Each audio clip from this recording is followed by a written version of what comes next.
नमस्ते, प्रणाम, हर हर महादेव। मैं गायिका आरती भारद्वाज आज आप सबके बीच में एगो बेटी के दर्द के गीत बा सुनावा चाहतानी। अगर अच्छा लगी तो लाइक कमेंट शेयर जरूर करें। ममता के आंचल तार तार कैलो माई हो ममता के आंचल तार तार कैलो माई हो। बोला काहे को खिए में मार दिहलु माई हो।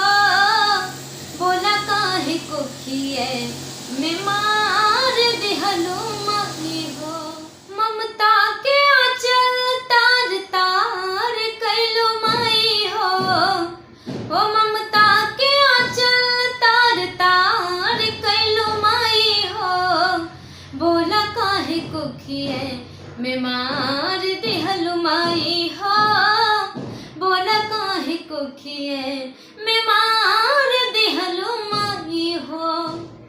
तुहरे ही दूधवा के हवे माई की रिया।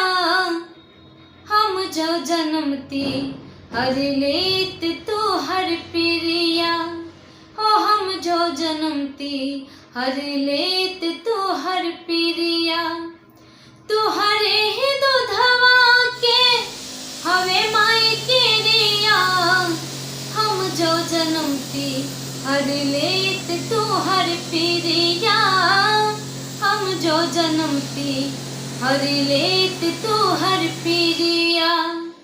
बनती न सिरवा के भार मोरी माई हो बनती न सिरवा के भार मोरी माई हो।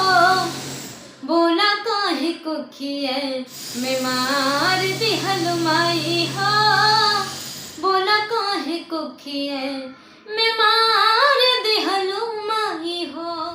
ममता के आंचल तार तार कैलो माई हो ममता के आंचल तार तार कैलो माई हो। बोला काहे को खिए में मार दिहलु माई हो। बोला काहे को खिए में मार